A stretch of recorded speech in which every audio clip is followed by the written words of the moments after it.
The morning light filtered through the hospital room's thin curtains, casting pale shadows across Margaret's face. She looked smaller than David remembered, her once vibrant auburn hair now dulled against the white pillow. The steady beep of machines created a rhythm that had become the soundtrack to their new reality. David sat in the uncomfortable vinyl chair beside her bed, his large hands wrapped around a cup of coffee that had gone cold hours ago.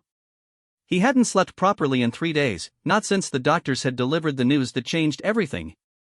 The words still echoed in his mind like a broken record. Stage 4. Aggressive. 3 to 6 months. Margaret stirred, her green eyes fluttering open. Even weakened by chemotherapy, those eyes still held the same spark that had captured his heart 15 years ago at the small bookshop where she worked. She had been arranging poetry books when he'd walked in, looking for something, anything, to help him through his father's funeral. She'd handed him a collection by Maya Angelou and said, "Sometimes words can hold us when nothing else can." "You're staring again," Margaret whispered, a faint smile playing at her lips. Her voice was raspy from the treatments, but it still carried that gentle teasing tone he'd fallen in love with. "Can't help it," David replied, setting down his coffee and reaching for her hand. Her fingers were cool and thin, the wedding ring loose around her finger now. "You're beautiful, even like this." Margaret squeezed his hand weakly. "Liar. I look like I've been hit by a truck." She paused, then added with dark humor, "Multiple trucks, actually. Maybe an entire convoy." David's heart clenched. This was so like her, making jokes to ease his pain even while she suffered. "Don't say that." "Why not?" "It's true." Margaret shifted in the bed, wincing slightly. "David, we need to talk about practical things. About what comes after." "Stop." David's voice was firm, but Margaret could hear the tremor beneath it. "We're not having that conversation yet." "When then?" "When I can't speak anymore? When I can't think clearly because of the pain medication?" Margaret's eyes filled with tears, but her voice remained steady. "I need to know you'll be okay. I need to know Emma will be okay." Emma. Their 8-year-old daughter who didn't yet understand why Mommy spent so much time at the hospital. David had been trying to shield her from the worst of it, maintaining the pretense that Mommy was just getting better, that the treatments were working. But children are perceptive, and Emma had started asking questions that broke David's heart. "She asked me yesterday why you cry in the shower," Margaret continued softly. "She's scared, David. And she needs you to be strong for her."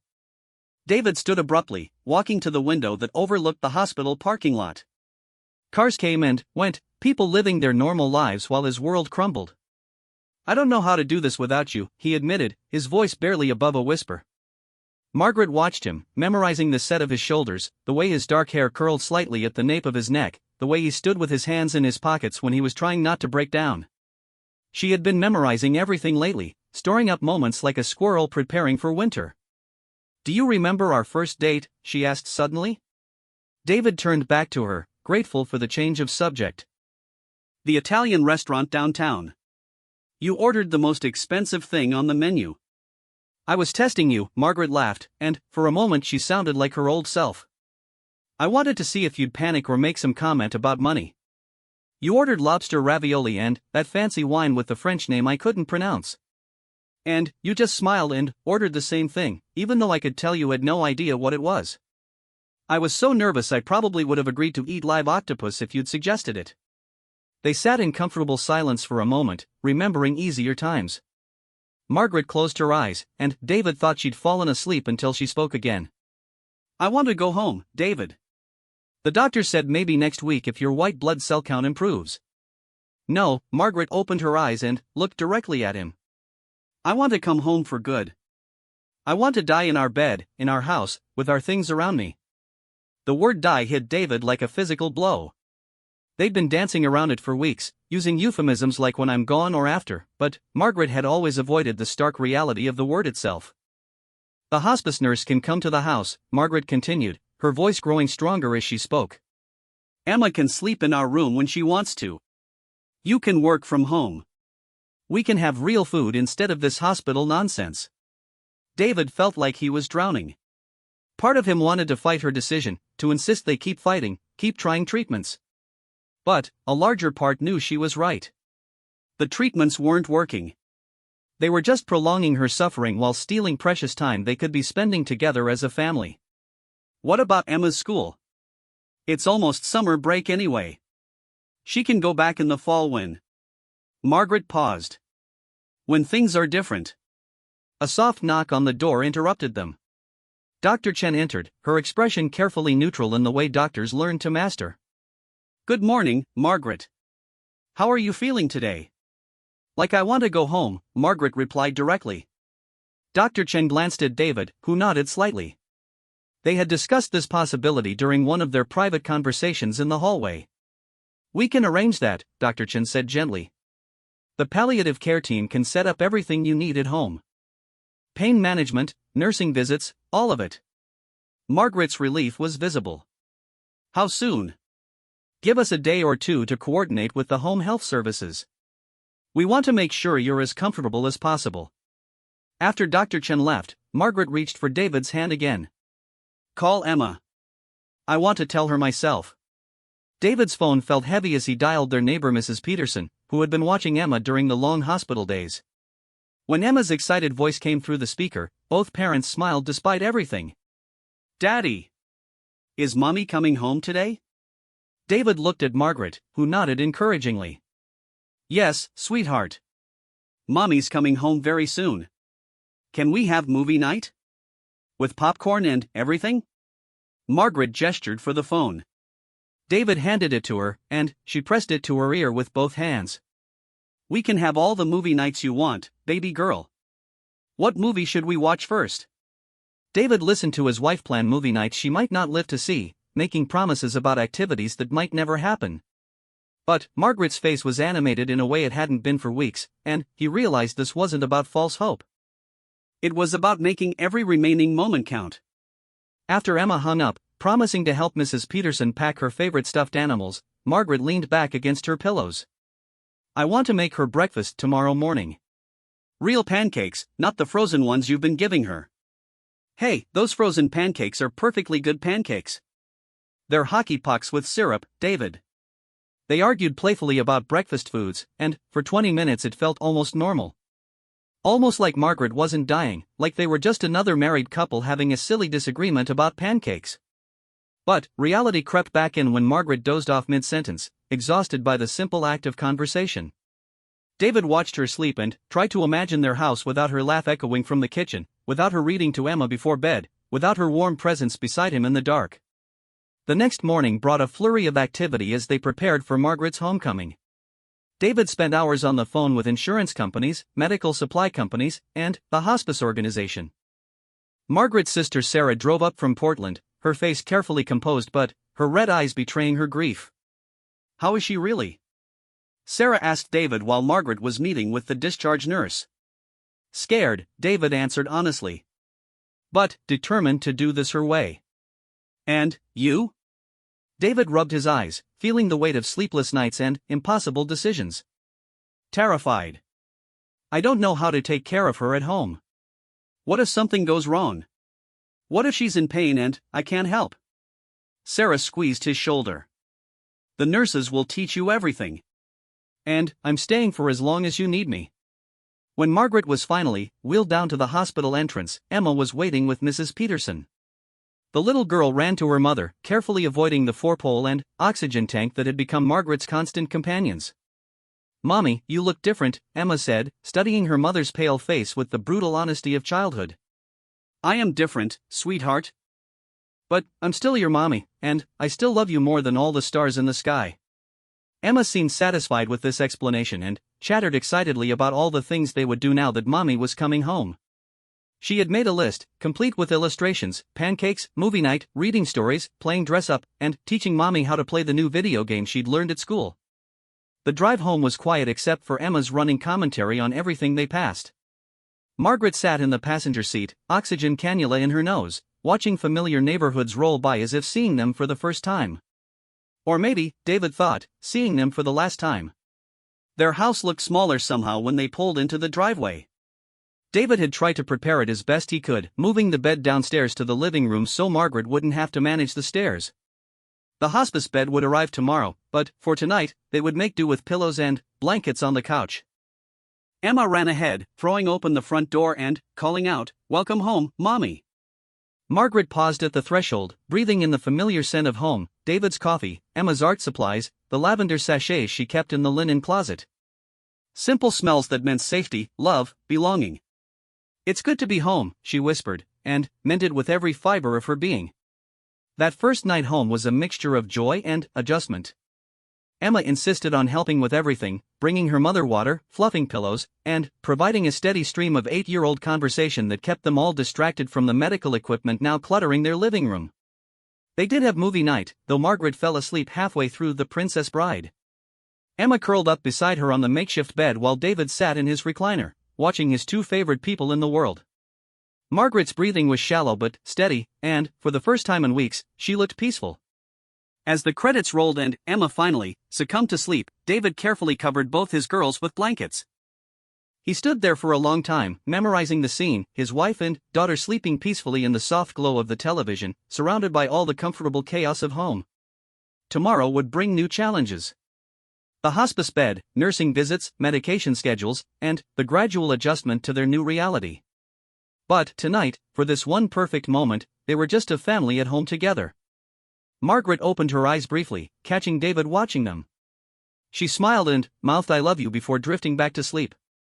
David whispered the words back to the quiet room, already knowing that each time he said them might be one step closer to the last. Outside, the neighborhood settled into its evening rhythm. Dogs barked, televisions flickered in windows, and families went about their normal routines. Inside their house, time moved differently now, each moment weighted with preciousness and fragility. David finally went upstairs to shower and change, leaving the bedroom door open so he could hear if Margaret needed anything.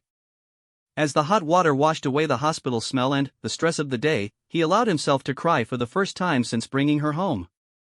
Silent tears that mixed with the shower spray, grief that he couldn't let Emma see, fear that threatened to overwhelm him if he didn't keep it carefully contained.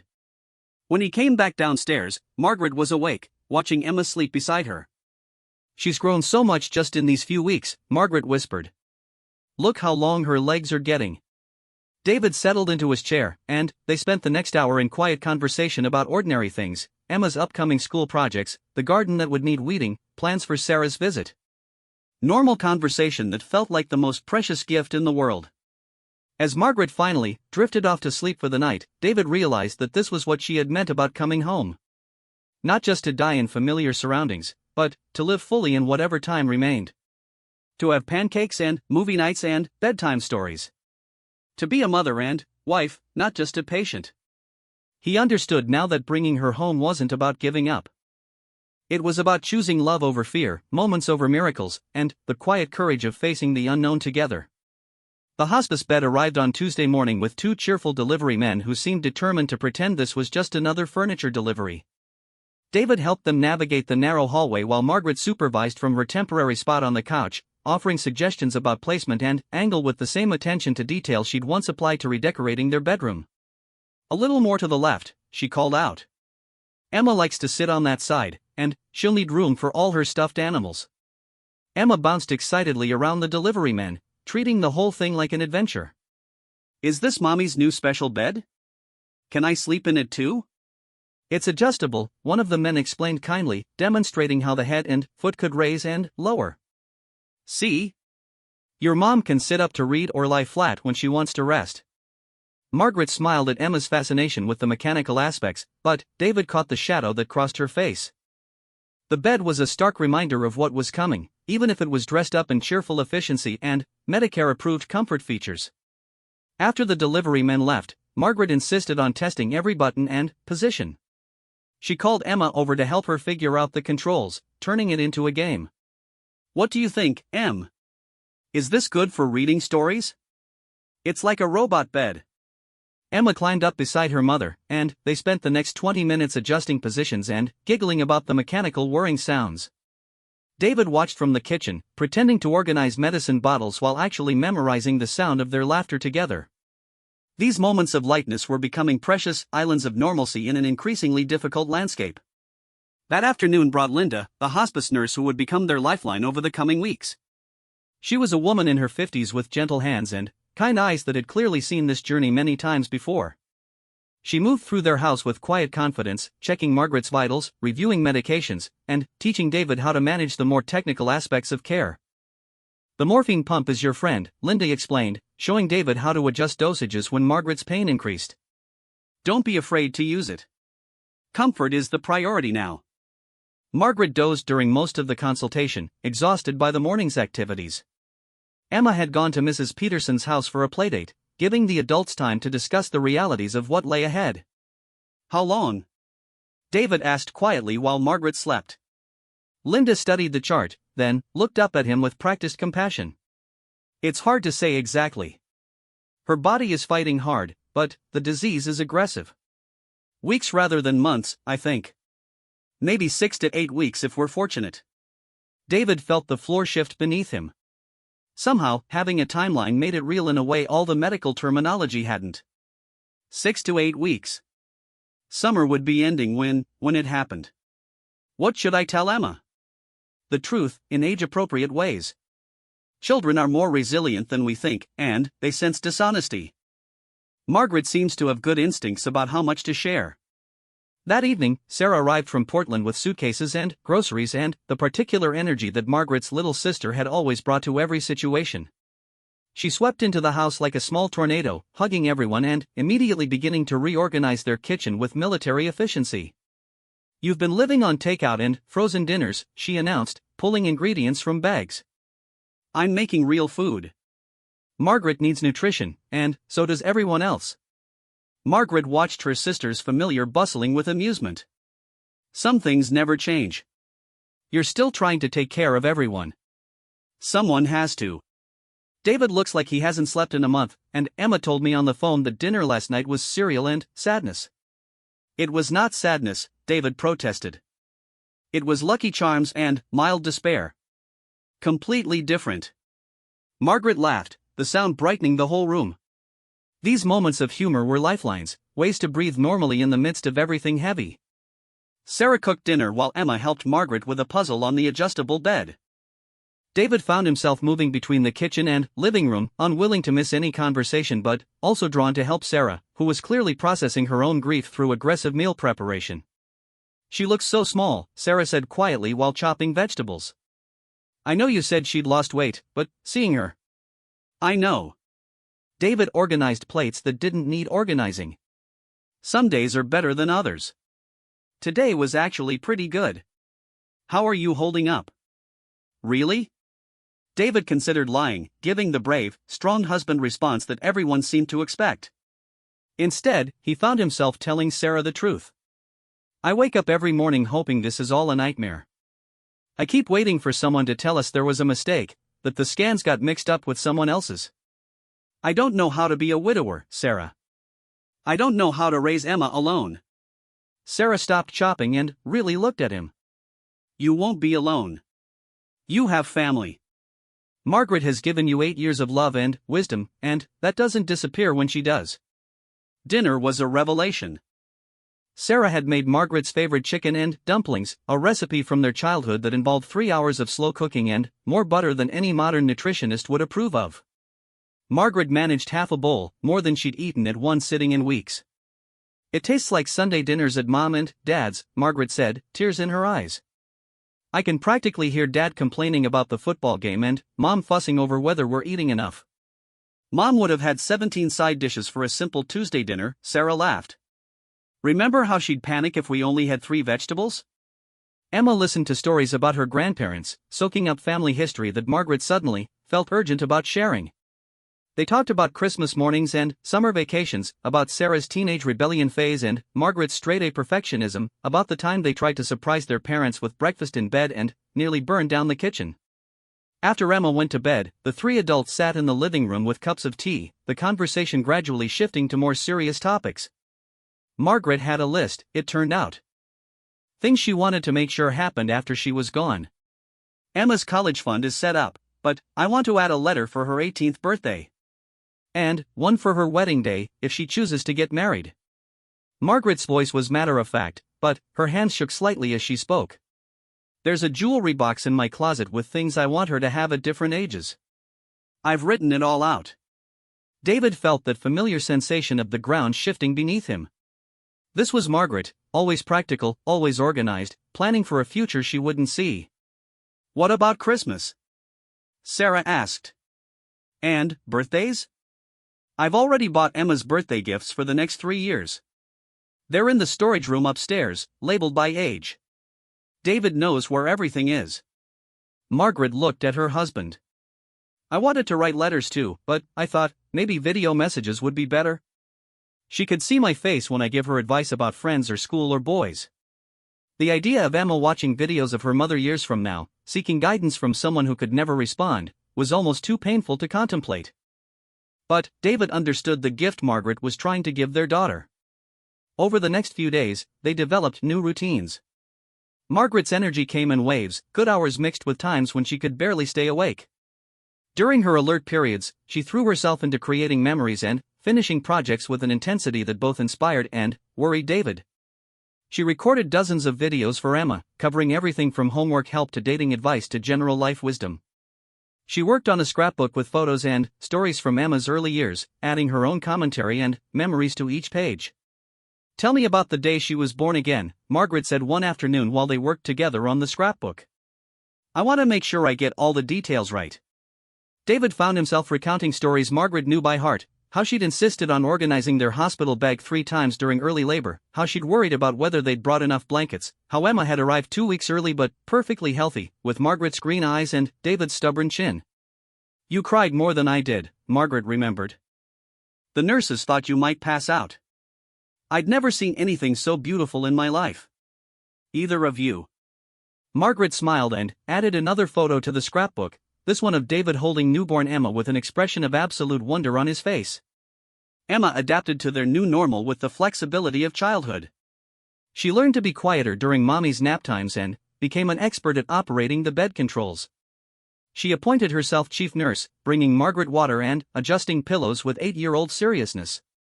"Mommy, are you going to die?" Emma asked one evening while they were reading together. Margaret set down the book and looked directly at her daughter. "Yes, sweetheart. I am. My body is very sick, and the doctors can't make it better." "When?" "I don't know exactly. Maybe in a few weeks or a couple of months. But I want you to know that dying doesn't mean I'll stop loving you. It just means my body will stop working, but my love for you will never go away." Emma processed this with the matter-of-fact acceptance that children sometimes bring to enormous concepts. "Will it hurt?" "The doctors are giving me medicine so it won't hurt. And Daddy will be here, and Aunt Sarah, and everyone who loves us." "Can I still talk to you after you die?" Margaret's eyes filled with tears, but her voice remained steady. "You can always talk to me. I might not be able to answer out loud, but I'll always be listening. And when you miss me, you can look at our pictures or watch the videos I'm making, and you'll remember how much I love you." Emma curled closer to her mother. "I don't want you to go. I don't want to go either, baby. But sometimes things happen that we can't control. The important thing is that we love each other as much as we can while we're together." David listened from the doorway, amazed by Margaret's ability to navigate such an impossible conversation with grace and honesty.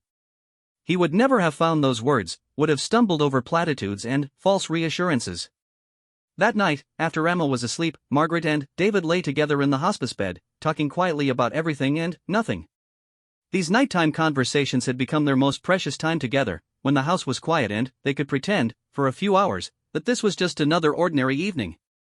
"Are you afraid?" David asked. Margaret considered the question seriously. "Sometimes. Not of dying exactly, but of leaving you and Emma. I'm afraid you'll be sad for so long that you'll forget how to be happy. I'm afraid Emma will grow up and only remember me being sick. She could never forget you. And neither could I. But I want you to be happy again, eventually. I want Emma to see you laugh and date someone new when you're ready. I want her to know that love doesn't end when someone dies, it just makes room for new love alongside it." David couldn't imagine ever wanting to date anyone else, couldn't picture a future that didn't revolve around this loss. But he understood that Margaret needed to believe they would both move forward eventually. "Promise me something," Margaret said. "Promise me you'll let Sarah help. Don't try to do everything alone because you think you have to be strong. And promise me you'll keep telling Emma stories about me, even the embarrassing ones. Especially the embarrassing ones, David agreed, and Margaret laughed. They talked until Margaret dozed off, her breathing shallow but peaceful. David lay awake beside her, listening to the sounds of the house settling around them, trying to memorize everything: the weight of her head on his shoulder, the scent of her shampoo, the rhythm of her breathing.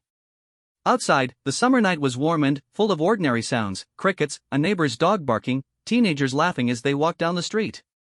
Normal life continuing while theirs transformed into something unrecognizable. David thought about the future Margaret had made him promise to embrace eventually. Right now, it seemed impossible to imagine, but he understood that her gift to him wasn't just love, it was permission to live fully even after she was gone. The next morning brought new challenges as Margaret's energy levels dropped noticeably. Simple activities that had been manageable the day before now left her exhausted. But she insisted on making pancakes for Emma, standing at the stove with Sarah's help while David hovered nearby, ready to catch her if she stumbled. "Best pancakes ever," Emma declared, syrup dripping down her chin. Margaret smiled, satisfied. This was what mattered, not the perfect pancakes from before she was sick, but the imperfect, love-filled ones she could still manage to make with help. The small victory of breakfast felt enormous in their new landscape of adjusted expectations and cherished moments. 3 weeks into their new routine at home, Margaret's condition took a noticeable turn. The good hours became shorter, and the exhaustion deeper. She needed help getting to the bathroom now, leaning heavily on David's arm as she shuffled across the room with careful, measured steps. Emma noticed the change immediately, the way children do when something shifts in their carefully observed world. She became more clingy, wanting to stay close to Margaret's bed even during the long nap times. "Mommy sleeps a lot now," she confided to Mrs. Peterson when the older woman came to visit with fresh flowers from her garden. "She's very tired, sweetheart," Mrs. Peterson replied gently. "Her body is working very hard." Margaret overheard the conversation and motioned for Mrs. Peterson to come closer. Their neighbor had become like family over the years, watching Emma when needed and always appearing with casseroles or helpful hands when life got complicated. "Thank you," Margaret whispered. "For everything. For helping with Emma, for bringing David those awful frozen dinners when he forgets to eat." "Oh, honey." Mrs. Peterson's eyes filled with tears. "I should be thanking you. You and David and Emma have brought so much joy to this neighborhood. Emma's laughter in your backyard, the way you always remembered my birthday, how David shovels my driveway without being asked."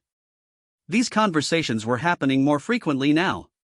People stopped by to visit, and Margaret found herself saying goodbye in small, careful ways. Her book club friends came with flowers and memories. Her former co-workers brought photo albums and inside jokes that made her laugh until she cried. David organized these visits carefully, spacing them out during Margaret's better hours while protecting her rest time.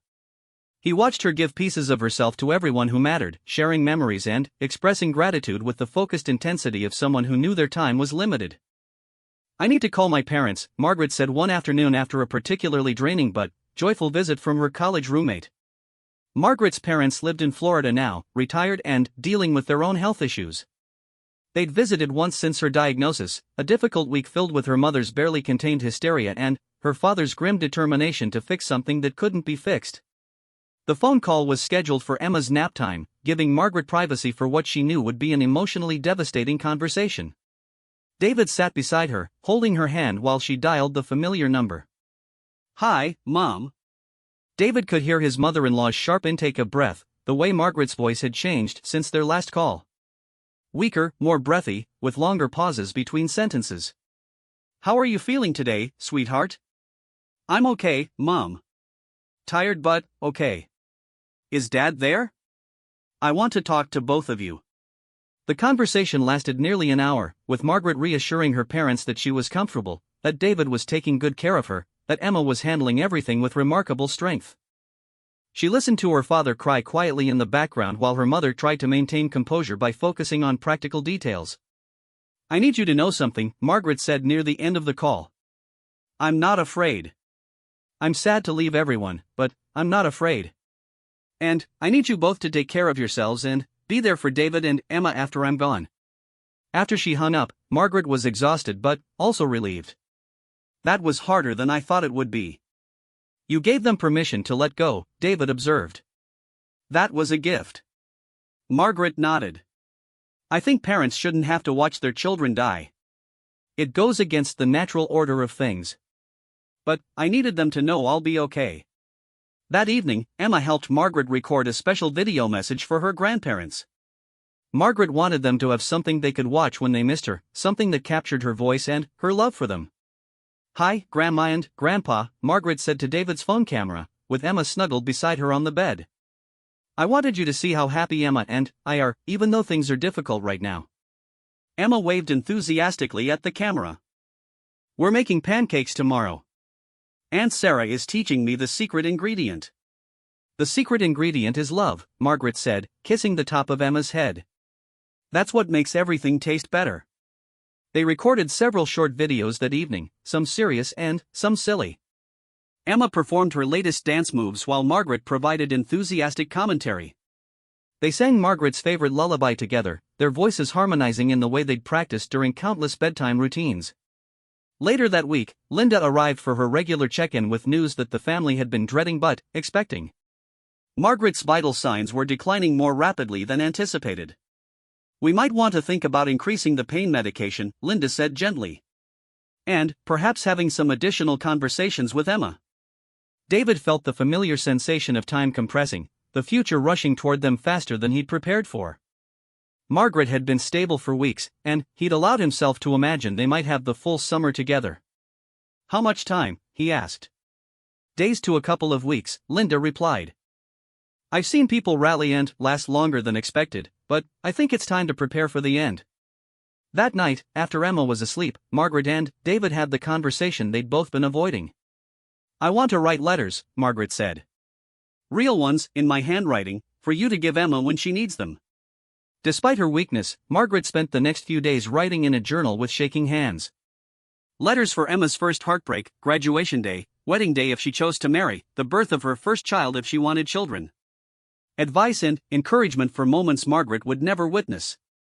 She also wrote letters for David, one to read the day after her funeral, one for their wedding anniversary, one for when he was ready to date again, one for when he doubted his parenting abilities.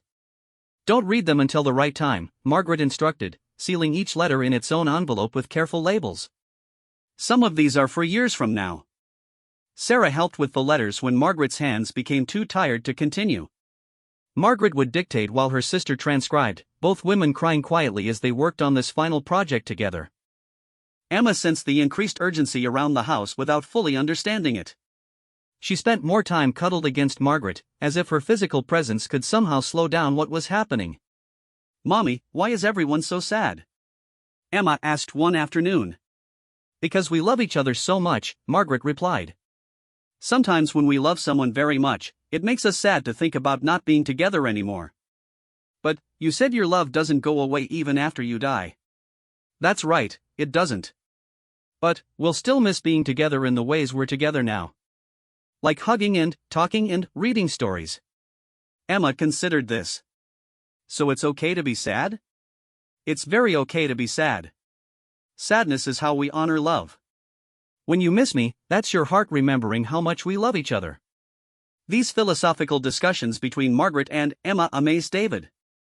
His wife had always possessed a wisdom about life that helped others navigate difficult moments, but her ability to guide their daughter through this impossible situation was something beyond anything he'd witnessed. One evening, Margaret asked David to help her outside to the garden. She moved slowly, supported by his arm and the portable oxygen tank, but she was determined to see her flowers one more time. Her roses were in full bloom, the result of years of careful tending and patient love. The evening air was sweet with their fragrance, and the setting sun cast everything in golden light. "I won't see them bloom next year," Margaret said without sadness, just acknowledgement. "I'll take care of them," David promised. "And Emma can help. She loves the yellow ones best." They stood in comfortable silence, watching bees move from bloom to bloom, nature continuing its ancient cycles regardless of human grief. Margaret leaned against David, and he wrapped his arms around her carefully, mindful of how fragile she'd become. "This is enough," Margaret said suddenly. David looked down at her, unsure what she meant. "This moment. This garden. Our life together. All of it. It's been enough." Margaret's voice was peaceful, settled. "I don't need more time to feel complete. What we've had, what we've built together, it's enough. David understood that this was Margaret's way of releasing him from guilt, from the feeling that they'd been cheated or that her death was somehow unfair. She was giving him permission to find peace with their story, even though it was ending sooner than anyone wanted. I love you, he said, the words carrying 15 years of history. I love you too. Always. That night, Margaret's breathing became more labored. Linda had warned them this might happen, the body beginning to struggle with the simple act of staying alive. They increased her oxygen and pain medication, making her as comfortable as possible. Emma slept in the living room now, on a small cot beside Margaret's bed. She'd refused to sleep upstairs, wanting to be close to her mother during these final days. David was grateful for his daughter's instinctive wisdom about what mattered most. Margaret drifted in and out of consciousness, but, during her wakeful moments, she seemed peaceful rather than distressed. She would smile when she saw Emma's face or feel David's hand in hers. Tell me about the beach, Margaret whispered one evening when her breathing was particularly difficult. David knew immediately which beach she meant. Their honeymoon on the Oregon coast, 3 days of rain and wind and absolute happiness. They'd stayed in a tiny cabin with a fireplace and had survived mostly on crackers and wine when they were too in love to leave for proper meals.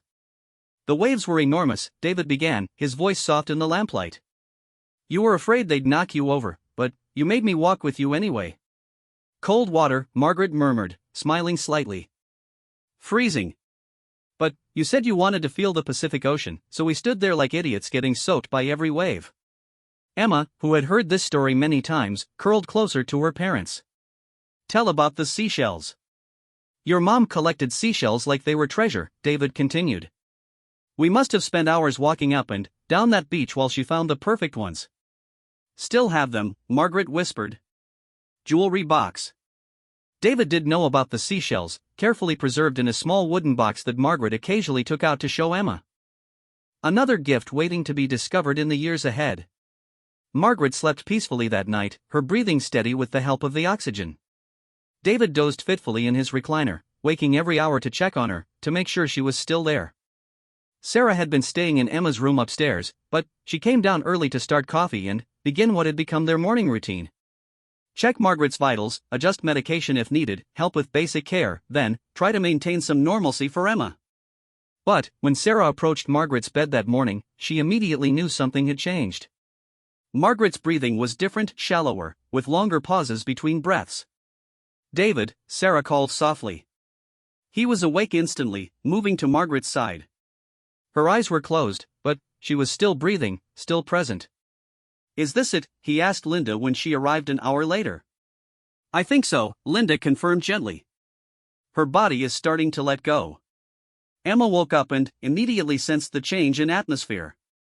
The adults moved differently now, spoke in hushed tones, touched Margaret with extra gentleness. Is Mommy dying today? She asked with the direct honesty that had characterized all her questions during this journey. We think so, sweetheart, David replied. But she's not in pain, and we're all here with her. Emma climbed onto the bed beside Margaret, careful not to disturb the oxygen tube. Hi, Mommy. It's me. Margaret's eyes fluttered open, and she looked directly at Emma with perfect clarity. Hi, baby girl. I love you, Mommy. I love you too, Emma. So much. Be good for Daddy, okay? Emma nodded seriously. I will. And I'll take care of your roses. That's my girl. Margaret's voice was barely audible now, but her eyes were bright with love. David sat on the other side of the bed, taking Margaret's hand. Sarah positioned herself where Margaret could see her, and they all stayed close as her breathing became increasingly irregular. Thank you, Margaret whispered to all of them. For everything. For this life. Those were her last coherent words. Over the next few hours, Margaret drifted deeper into unconsciousness, but her family could tell she was still aware of their presence. Emma talked to her mother in a steady stream of 8-year-old chatter, telling her about the pictures she was drawing, the stories she wanted to write, the dreams she'd had the night before. David held Margaret's hand and talked about their future plans for Emma, the college fund that was set up, the trip to Disney World they'd discussed for Emma's 9th birthday. He promised to teach Emma to drive, to walk her down the aisle if she wanted to get married, to be the best father he could possibly be. Sarah read aloud from Margaret's favorite poetry book, the same Maya Angelou collection Margaret had recommended to David 15 years ago.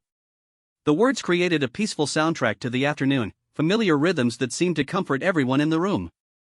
As evening approached, Margaret's breathing became very shallow. The pauses between breaths grew longer, and Linda prepared them for what was coming. "This is normal," she said gently. "Her body is ready. She's not struggling." Emma curled up beside her mother, one small hand resting on Margaret's arm. "I'll remember everything, Mommy. I promise." David leaned down and kissed Margaret's forehead. "It's okay to go, sweetheart. We'll be okay. I promise we'll be okay." Margaret took one more small breath, then another, then nothing. The silence that followed was profound and peaceful. No machines beeping, no labored breathing, just the quiet of a life gently ended, surrounded by love. "She's gone," Linda said softly after checking for vital signs. Emma looked up at David with wide eyes. It was very quiet. Yes, it was. Just like she wanted. They sat together for a long time, saying goodbye in their own ways. Emma talked to Margaret as if she could still hear, telling her about the butterfly that had landed on the windowsill and the way the late afternoon light made everything golden. David simply held Margaret's hand, which was already beginning to feel different, cooler. The woman he'd loved for 15 years was gone, but somehow her presence still filled the room, surrounding them with the love she'd spent these final weeks pouring into every moment. Sarah cried quietly while making the necessary phone calls, handling the practical details with the efficiency that grief often requires. Margaret was gone, but her careful preparation meant that everything she could control had been arranged. The funeral home knew to come, the minister had been contacted, and Emma had been loved so thoroughly in these final weeks that she would carry that security with her always. As the sun set on this day that had changed everything, David realized that Margaret had given them more than a peaceful death. She'd given them a blueprint for how to live with love as the guiding principle, even in the midst of loss. The funeral home arrived 2 hours after Margaret died, two quiet men in dark suits who moved through the house with practiced discretion. David had expected this moment to feel jarring, but Linda had prepared them well. Emma said goodbye to her mother one final time, placing a drawing she'd made on Margaret's chest before the men covered her with a white sheet. "Will you take good care of Mommy?" Emma asked them with 8-year-old seriousness. "We will," one of them promised gently. "We'll take very good care of her." After they left, the house felt impossibly empty despite being filled with the same furniture, the same pictures, the same evidence of the life they'd built together. Margaret's coffee cup still sat beside the sink. Her book lay open on the nightstand where she'd been reading yesterday. Her reading glasses were folded carefully on top of a stack of letters she'd been writing. Emma wandered through the rooms touching Margaret's things, her favorite sweater draped over a chair, her gardening gloves by the back door, the small ceramic elephant collection on the kitchen windowsill. "Where did Mommy go?" Emma asked, settling into David's lap on the couch where the hospice bed had been just hours before. "I don't know exactly," David answered honestly. "Different people believe different things about what happens after we die. But I think wherever she is, she's not sick anymore, and she's not in pain." "Is she watching us?" "Maybe. I like to think she can still see how much we love her." Emma seemed satisfied with this answer, at least for now. David knew there would be many more questions in the days and months ahead, questions that would evolve as Emma grew and began to understand death in deeper ways. Sarah took charge of the immediate practical necessities, calling Margaret's parents, notifying the school about Emma's absence, coordinating with the funeral home about services. David felt grateful beyond words for her efficiency, his own mind too numb to focus on details. That first night without Margaret was the longest of David's life. Emma slept in his bed, needing the security of his presence, but she tossed and turned restlessly. David lay awake staring at the ceiling, his body confused by the absence of Margaret's familiar breathing beside him. Everything felt wrong. The house was too quiet. The bed was too big. Even simple actions like making coffee felt strange when there was no one to share it with, no one to discuss the day ahead. "I had a dream about Mommy," Emma announced at breakfast, pushing around the scrambled eggs Sarah had made. She was in a big garden with flowers everywhere, and she wasn't sick anymore. "That sounds like a beautiful dream," Sarah replied. "What was she doing in the garden?" "Picking flowers. Big, colorful ones. And she was laughing." Emma took a small bite of eggs. "She said to tell Daddy that she's okay." David felt tears threaten but managed to smile at his daughter. "Thank you for telling me. I'm glad she's okay." Whether the dream was Emma's imagination or something more, David found comfort in the image of Margaret laughing among flowers, free from the exhaustion and pain that had defined her final weeks. The next few days passed in a blur of necessary tasks and well-meaning visitors. Margaret's book club brought enough casseroles to feed them for weeks. David's co-workers sent a massive flower arrangement and took care of his immediate work responsibilities without being asked. Mrs. Peterson appeared regularly with small thoughtful gestures, fresh bread, a puzzle for Emma, offers to run errands. Margaret's parents arrived from Florida, her mother barely holding together and her father moving through the house like he was touring a museum of memories. They spent hours looking through photo albums and asking David to tell them stories about Margaret's final weeks. She wasn't afraid, David told them repeatedly. She was sad to leave us, but she wasn't afraid. Emma showed her grandparents the videos Margaret had recorded, and they wept openly watching their daughter's final messages of love. But David could see that the recordings brought them comfort too, preserving Margaret's voice and expressions in a way that would help them remember her as she truly was. Planning the funeral became a family project. Margaret had left detailed instructions, but she'd also encouraged them to add personal touches that would help with their grieving process. "I want people to remember how she laughed," David told the minister during their planning meeting. "She had this laugh that could fill a room and make everyone else start laughing too." Emma insisted on reading a short letter she'd written to her mother. "Dear Mommy," she'd practiced reading aloud. "Thank you for teaching me that love is stronger than being afraid. I will take care of Daddy and remember all our stories. I love you bigger than the whole sky." The phrase "bigger than the whole sky" had been their special way of expressing love since Emma was tiny. Margaret used to say it at bedtime, and Emma had picked up the tradition. Hearing it now made David's throat tight, but he was proud of Emma's courage in wanting to share it with everyone who loved Margaret. The funeral was held on a Thursday morning at the small church where David and Margaret had been married. The same minister who had pronounced them husband and wife 15 years ago now spoke about Margaret's life with genuine affection and understanding. Margaret believed that love was a verb, he said during his eulogy. Not just something you feel, but something you do every day in small and large ways. She loved through actions, the way she remembered your birthday, the way she brought soup when you were sick, the way she listened with her whole attention when you needed to talk. David sat in the front pew with Emma on his lap and Margaret's family surrounding them. The church was fuller than he'd expected, filled with people whose lives Margaret had touched in ways both obvious and subtle. Emma was remarkably composed during the service, holding tightly to David's hand and whispering occasional comments about the flowers or the music. She seemed to understand that this was a celebration of her mother's life, not just a goodbye. After the service, people shared stories about Margaret that David had never heard. Her former students talked about how she'd encouraged their writing and believed in their potential. Neighbors described small kindnesses she'd shown their children. Her doctor mentioned how Margaret had always asked about his family and remembered personal details from visit to visit. "She made everyone feel seen," one friend said simply, and David realized this captured something essential about Margaret's gift. She had possessed the rare ability to make people feel like they mattered, like their stories were worth hearing and their feelings were valid. The burial was private, just immediate family and closest friends. Emma helped David place the first handful of dirt on Margaret's casket, both of them saying quiet goodbyes to the woman who had shaped their understanding of love and courage. Later that afternoon, back at the house, Emma discovered something that made her gasp with delight. Margaret had hidden small gifts throughout the house, items that Emma would find gradually over the coming days and weeks. The first was tucked inside Emma's favorite book, a small note and a pressed flower from Margaret's garden. "For Emma, my sunshine girl," the note read. "When you find this, know that I'm thinking of you and sending you a hug across whatever distance separates us. Keep reading, keep dreaming, keep being the wonderful girl you are. Love always, Mommy." David realized this was another of Margaret's careful gifts, a way to extend her presence and love beyond her death, to surprise Emma with reminders of their connection when she needed them most. That evening, Emma fell asleep early, exhausted by the emotions of the day. David and Sarah sat on the back porch, watching the sun set behind Margaret's beloved garden. The roses were still in full bloom, their fragrance heavy in the summer air. "What now?" Sarah asked gently. David had been asking himself the same question.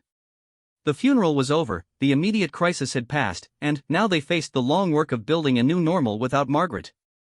"I don't know," he admitted. "I keep waiting for someone to tell me how to do this.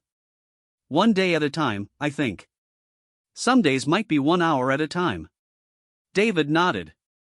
The grief felt like a physical weight, making simple tasks feel enormous. But he also felt something else alongside the sadness: gratitude for the love he'd experienced, and determination to honor Margaret's memory by raising Emma with the same wisdom and care Margaret had shown. "She prepared us as much as anyone could," David said. "All those videos, the letters, the way she talked to Emma about death. She gave us tools for this. She was extraordinary." Yes, she was. They sat in comfortable silence, listening to the evening sounds of their neighborhood. Children playing in nearby yards, dinner conversations drifting through open windows, the ordinary symphony of life continuing. David thought about Margaret's words in the garden, "This is enough." He was beginning to understand what she'd meant. Their love story hadn't been cut short, it had been complete. 15 years of marriage, 8 years of raising Emma together, millions of small moments that had created a foundation strong enough to support them even now.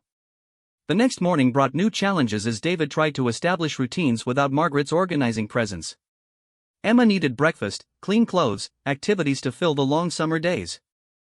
Simple logistics that Margaret had handled with effortless efficiency now required David's full attention and planning. But Emma proved to be remarkably resilient. She helped with household tasks, entertained herself when David needed to handle phone calls or paperwork, and seemed to instinctively understand that their life would be different now but could still be good. "Daddy," she said one morning while they were making breakfast together, "I think Mommy would want us to be happy sometimes." "I think you're right, sweetheart.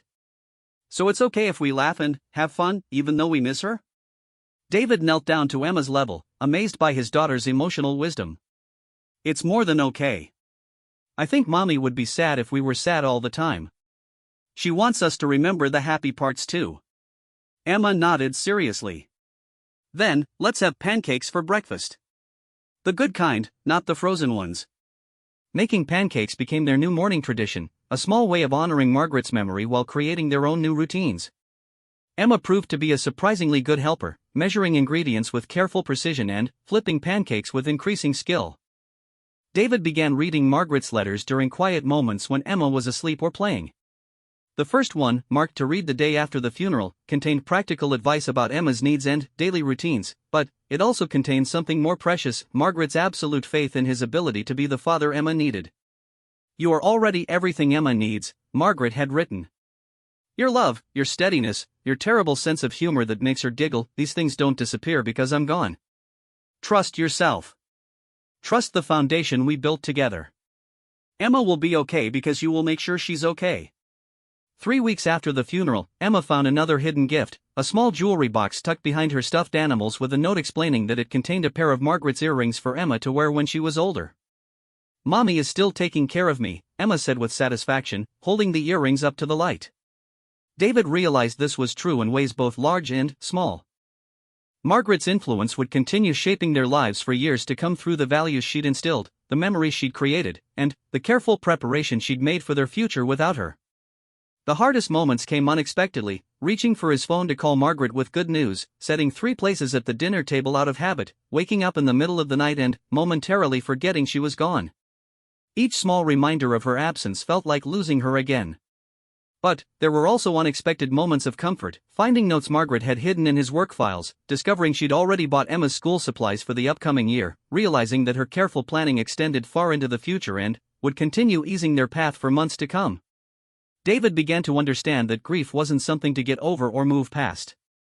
It was something to carry forward, integrated into the love and gratitude he felt for the life they'd shared.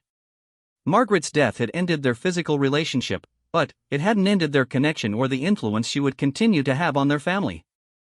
6 months after Margaret's death, David stood in Emma's doorway watching his daughter sleep, marveling at how much had changed and how much had stayed the same.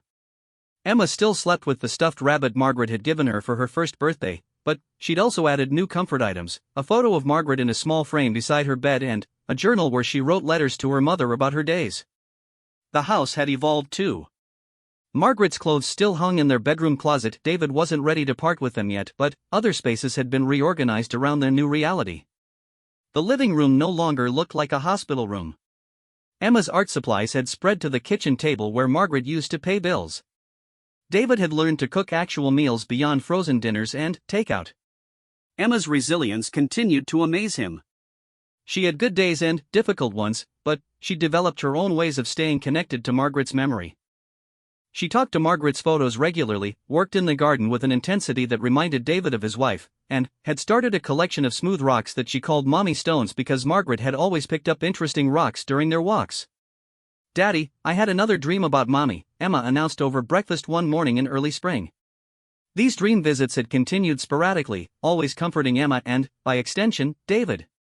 "What was she doing this time?" "She was baking cookies, and she said to tell you that you're doing a good job taking care of me." Emma took a bite of cereal. "She also said the kitchen smells like burned toast too much." David laughed, recognizing Margaret's sense of humor in Emma's dream. He had, in fact, burned quite a lot of toast over the past few months while learning to manage morning routines single-handedly. "Did she say anything else?" "She said she's proud of how brave we're being. And she misses us, but she's not sad because she can see we're okay." David felt the familiar tightening in his throat that accompanied these conversations, but also a deep gratitude for whatever mechanism, dream, imagination, or something more mysterious, was providing Emma with these comforting encounters. Emma had started second grade in the fall with Mrs. Rodriguez, a teacher who understood loss and helped Emma navigate the complicated emotions of being the kid whose mom had died. Emma had struggled initially with concentration and had some tearful moments, but she'd also shown remarkable maturity in talking about her feelings and asking for help when she needed it. "Some of the other kids don't know what to say to me," Emma had explained to David one afternoon. "They act like I'm different now." "How does that make you feel?" "Sad, but also kind of mad. I'm still me. I just don't have a mommy anymore." David had talked to Mrs. Rodriguez about this, and together they'd arranged for a grief counselor to visit the classroom and help all the children understand loss and how to support their classmates who were experiencing it.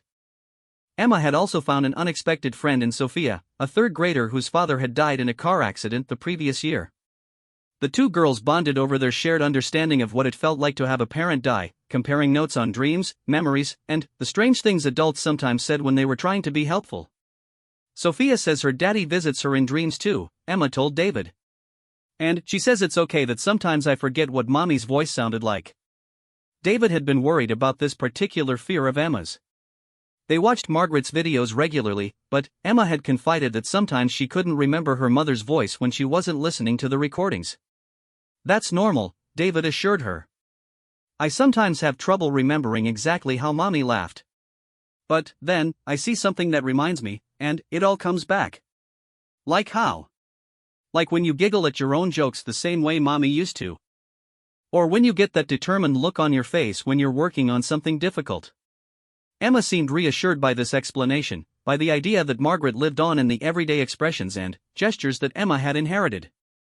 David had returned to work 3 months after Margaret's death, gradually rebuilding his professional routines while maintaining the flexibility to be present for Emma when she needed him. His colleagues had been supportive, covering his responsibilities during the crisis and welcoming him back with understanding about his changed priorities. He'd also started seeing a grief counselor, initially because he thought he should but eventually because it genuinely helped. Dr. Williams helped him understand that grief wasn't linear, that healing didn't mean forgetting, and that building a new life didn't dishonor Margaret's memory. "You're not moving on from Margaret," Dr. Williams had explained during one of their sessions. "You're moving forward with her. There's a difference." David was beginning to understand that difference. Margaret would always be part of their family story, part of who he was as a person and a father. But he was also learning to imagine a future that honored her memory while remaining open to new experiences and relationships. Sarah had extended her stay through the winter, helping David navigate the holidays and establish new traditions that acknowledged Margaret's absence while still creating joy for Emma. Christmas had been particularly challenging, but they'd found ways to include Margaret in their celebration, reading the Christmas letters she'd written for future years, making her favorite cookies from the recipe she'd carefully written out, telling stories about previous holiday memories. "I miss Mommy extra at Christmas," Emma had said while they were decorating the tree with ornaments Margaret had collected over the years. "Me too," David replied. But I also feel grateful that we had so many Christmases with her, and that she made sure we'd know how to celebrate even when she couldn't be here. They'd started a new tradition of choosing one ornament each year to represent Margaret's continuing presence in their celebrations. Emma had picked a small angel with auburn hair that reminded her of her mother. Spring brought new challenges and opportunities. Emma's birthday in April was their first major celebration without Margaret, but they discovered that Margaret had already planned for this too. Hidden in the storage room was a box marked Emma's 9th birthday, containing gifts Margaret had selected and a detailed party plan she'd written out months before her death. She thought of everything. Sarah marveled as they read through Margaret's notes about decorations, cake flavors, and games for the party. The birthday celebration became a mixture of following Margaret's plan and adding their own touches. Emma invited her new friend Sophia and several classmates, and David found himself actually enjoying the chaos of a house full of 9-year-olds. Margaret's careful planning made the logistics manageable, but the real joy came from watching Emma laugh with her friends and feel celebrated. This was the best birthday ever, Emma declared that evening while they cleaned up paper plates and leftover cake. Even without Mommy here? David asked gently. She was here, Emma said with certainty. Maybe not where we could see her, but she was here. She planned the whole party. That's how I know she was here. David was learning to appreciate Emma's ability to hold seemingly contradictory truths simultaneously, that Margaret was gone but also still present, that they could be sad about her absence while still experiencing joy and celebration. As summer approached, David faced a decision he'd been avoiding. Margaret's parents wanted Emma to spend part of the summer with them in Florida, giving David time to process his grief while providing Emma with additional family connections. Sarah was planning to return to Portland, having been away from her own life for nearly a year. The prospect of being alone in the house for the first time since Margaret's death felt overwhelming. But David also recognized the importance of Emma maintaining relationships with her extended family, and he knew he needed time to figure out who he was as a single father and individual. "Are you sure you'll be okay without me?" Emma asked when they discussed the Florida trip. "I'll miss you terribly," David said honestly. "But I'll also spend the time working on some projects around the house and figuring out what we want to do with the rest of our summer." "What kind of projects?" David had been thinking about this. Margaret's home office had become a sort of shrine, unchanged since her death. He wanted to transform it into a space that honored her memory while serving their current needs, perhaps a reading room where he and Emma could enjoy books together, with some of Margaret's favorite volumes displayed alongside new discoveries.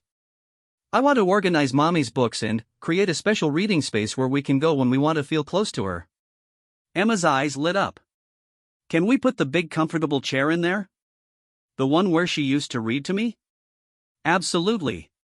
Emma spent 2 weeks with her grandparents in Florida, calling David every evening to share stories about beach walks, mini golf adventures, and conversations with Margaret's parents about their daughter's childhood. David could hear healing in these calls, both for Emma and for his in-laws, who were finding ways to connect with their granddaughter while processing their own grief. During Emma's absence, David tackled the emotional work of going through Margaret's belongings. Some clothes went to charity, but he kept items that held special meaning: the sweater Emma liked to wear when she missed her mother, the perfume that still smelled like Margaret, the collection of books with Margaret's handwritten notes in the margins. He also discovered more of Margaret's hidden gifts scattered throughout the house, clearly intended to be found over time. A bookmark tucked into his favorite novel with a note about why she'd loved reading beside him. A small photo hidden in his wallet with a message on the back, for when you need a reminder that you are loved. Each discovery felt like receiving a letter from Margaret, extending their conversation beyond her death and reminding David that love doesn't end when someone dies, it just transforms into memory, influence, and the ongoing impact of shared experiences. Sarah returned for Emma's homecoming, and the three of them spent an afternoon in Margaret's garden, which David had maintained with surprising success over the winter. Emma had brought shells from Florida beaches to add to the garden borders, creating a small memorial space among the roses Margaret had loved. "Look, Daddy," Emma said, pointing to a butterfly that had landed on Margaret's favorite yellow rose. "Mommy used to say butterflies were messages from people we love." David watched the butterfly's gentle movements and chose to find comfort in the coincidence rather than questioning its meaning. Whether or not Margaret was somehow present in that moment, the beauty of the garden she'd created and tended continued to provide solace and connection. That evening, after Sarah had driven back to Portland and Emma was settled in her room, David found himself alone in the house for the first time in over a year. The silence felt different now, not empty, but peaceful. He could sense Margaret's presence in the choices they'd made, the routines they'd established, the love that continued to guide their decisions. He opened the letter Margaret had written for him to read on their wedding anniversary, which was approaching in a few weeks. Her handwriting was shaky from illness, but her message was clear and strong. My dearest David, if you're reading this, it means you've survived our first year without me, and I'm so proud of you. I know it's been impossibly hard, and I know there have been days when you didn't think you could manage another hour, much less another day. But you did. You kept Emma safe and loved and helped her understand that death doesn't end love. I want you to know that it's okay to be happy again. It's okay to laugh without feeling guilty. It's okay to look forward to the future instead of just surviving each day. Emma needs to see you living fully, not just existing. She needs to know that love and loss can coexist, that grief and joy can share the same heart. You gave me 15 years of the most beautiful love story I could have imagined. Thank you for every ordinary day, every small kindness, every moment of laughter, and even the arguments that taught us how to love each other better. Now write a new chapter. Not one that erases our story, but one that builds on the foundation we created together. Emma is watching how you handle this, learning from your example about resilience and hope and the courage to keep loving even after loss. Be brave, my darling. Be happy. Be open to whatever comes next, knowing that our love remains a permanent part of who you are. Forever yours, Margaret. P.S. Check the freezer. I may have hidden some ice cream for this exact moment. David laughed through his tears, recognizing Margaret's perfect timing even a year after her death. He did find ice cream in the freezer, his favorite flavor, carefully hidden behind bags of frozen vegetables where he'd never thought to look. As he sat on the back porch eating ice cream and watching stars appear in the summer sky, David realized that Margaret had given him more than love. She'd given him a roadmap for living with purpose and hope even in the aftermath of devastating loss. Emma appeared in the doorway wearing her pajamas, drawn by the sound of his laughter. What's so funny, Daddy? Mommy hid ice cream for me to find today. Want to share? Emma curled up beside him with her own spoon, and they sat together in comfortable companionship, talking about stars and summer plans and all the ordinary magic of an evening spent together. Daddy, Emma said as they prepared to go inside, I think we're going to be okay. David looked at his daughter, so much like Margaret in her wisdom and strength, but uniquely herself in ways that continued to surprise and delight him, and knew she was right. They would always miss Margaret. They would always carry the sadness of her early death alongside the joy of having loved her. But they were building something new on the foundation she'd helped them create, a family that understood both grief and gratitude, a love that transcended physical presence, and the quiet courage to keep choosing hope even in the face of loss. Margaret's quiet goodbye had become their loud declaration that love endures, that families can survive even devastating change, and that the most devastating moments can also become the source of unexpected strength. Standing in the doorway of their home, surrounded by evidence of the life they'd shared and the life they were building together, David felt Margaret's presence not as an absence but as an ongoing gift. She lived on in Emma's laugh, in the garden blooming outside their windows, in the values they carried forward, and in the love that would always be stronger than goodbye.